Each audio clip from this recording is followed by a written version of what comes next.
everyone, welcome to Fun Food Fashion. Here comes another Durga Puja special recipe. As Durga Puja is the biggest festival in Bengal, so all the recipes has to be traditional Bengali recipes.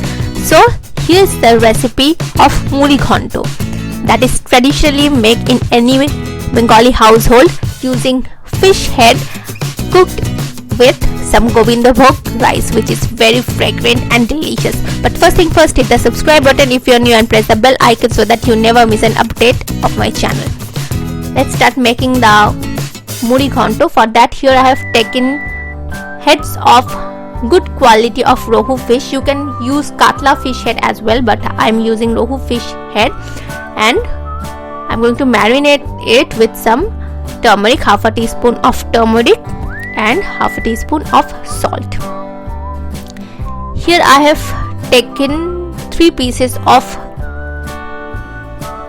fish head, basically 2 heads cut into 4 pieces, and I have taken 3 of them. As you can see, from the middle it has been halved. Now I'm going to marinate it nicely with salt and turmeric. Next, in a pan I'm going to heat up 3 tablespoons of mustard oil. While it's getting nice and hot, I'm going to wash this rice. Here I have taken 300 grams of gobindobhog rice, and make sure you use gobindobhog rice for making Muri Ghonto, then it will be very fragrant and delicious. Meanwhile, the oil has become nice and hot, so I'm going to fry up some potatoes. Here I have taken 1 large size potato and cut them into diced, and 1/4 teaspoon of salt, and fry them on low flame for 5 minutes, stirring them continuously in the middle. Flip them so that they are fried from all the sides. Now I'm going to remove it on a plate. It's not cooked through, it's partly cooked.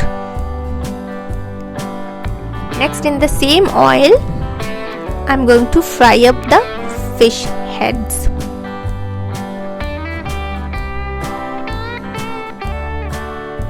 Okay, turn them up, and over medium flame I'm going to fry the fish heads for 5 minutes. And for frying, I'm going to cover them up because the fish tends to splutter oil while frying, so be careful. So after 5 minutes I'm back, and in the middle I have turned them over few times. Now it's done, so I'm going to break them up, like the fish head with the spoon. I'm going to break 2 fish heads, and I'm going to keep 1 intact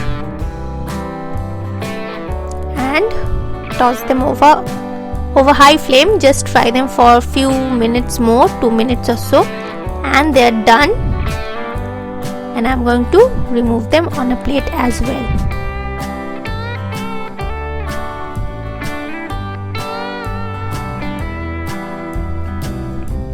Make sure you use good quality of fish head.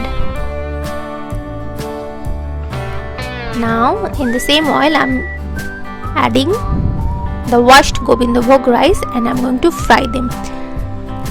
Gobindobhog rice is very fragrant kind of rice that is found in Bengal, and try to get them and use it. Now I'm going to fry them over low flame for 10 minutes till they become very whitish. See, you need to stir them continuously, otherwise the rice can burn. So this is the kind of stage I wanted. This process is very important, frying the rice or gobindobhog rice for making Muri Ghonto. Now, discarding all the oil from the rice, I'm going to take out the rice. Now in the same oil, after removing all the rice, I am going to add 1 teaspoon of ghee or clarified butter. Then to that, 2 bay leaves or tej patta, 3 fried red chilies, half teaspoon of whole cumin seeds or jeera, Next goes garam masala, whole garam masala, 1 inch cinnamon stick, 3 cardamom and 5-6 cloves along. And make sure while you are using cardamom pods, break the cardamom pods, open the cardamom pods and then use. Next, 1 medium sized onion finely chopped. And here I am going to add some salt for quicken the process of the onion, because salt will help the onion to sweat and this will quicken the process of frying. So 1/4 teaspoon of salt, and now I'm going to fry them over medium flame for 5 minutes. So after 5 minutes you can see they are quite done, nicely caramelized. Now I'm going to add garlic, 1 teaspoon of garlic paste, and fry it for a minute or so that the rawness or raw smell of garlic goes away. Once garlic is nicely fried, I am going to add the ginger paste, 1.5 teaspoon of ginger paste, and fry it as well so that the raw smell goes away.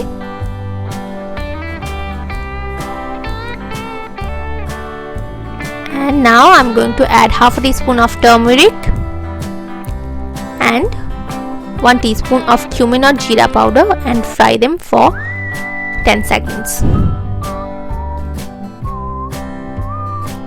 Okay. Next, 1 teaspoon of red chili powder. This is, you need to add the chili according to your taste, decrease or increase according to your taste. 3 to 4 green chilies slitted from the middle.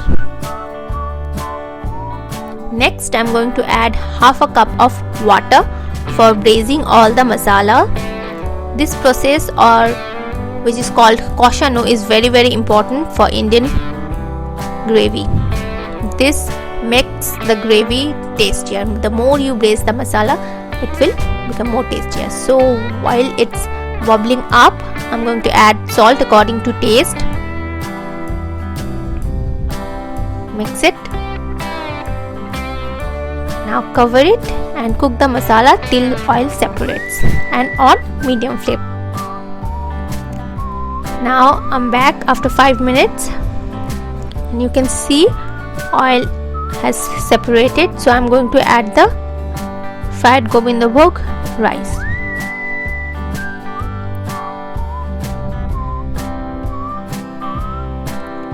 And over high flame I'm going to mix it so that all the water evaporates and all the masala goes into the rice. And then I'm going to add, at this stage I'm going to add 2 cups of water to cook the gobindobhog rice.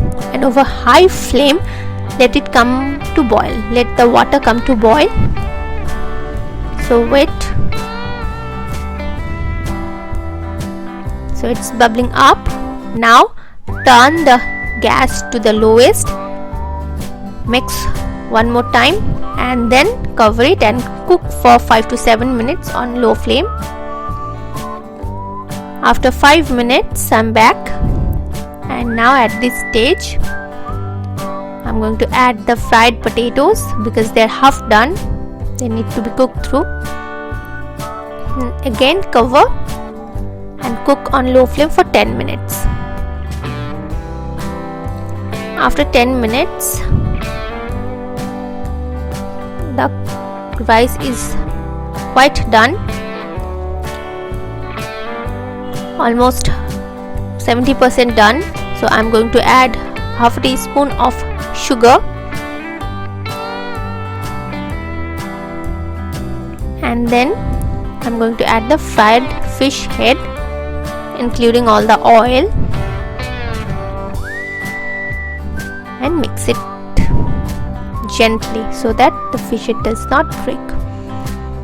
Now I'm going to add 1/2 cup of water more to cook the rice entirely, and also so that the fish head all absorb all the masala and all the taste inside it. And over medium flame I'm going to cook it. Add half a teaspoon of garam masala powder. Mix gently, and on medium flame I'm going to cook it for 5 minutes. This time I'm not going to cover it. Now 1 tablespoon of ghee. Mix, and it's done. So as you can see, this is the consistency of the gravy. I'm going to turn off the gas and give it 10 minutes standing time before serving, so that the rice absorb all the liquid and becomes like this. So our Muri Ghonto is ready to serve. Serve it with some hot steaming rice, and your Durga Puja is sorted, and everyone is going to love it. Bengalis are fish lovers, so fish is mandatory for celebrating Durga Puja. So make this recipe for your friends and family, and let me know in the comment section below whether they like it or not. And don't forget to like and share the video. Thank you.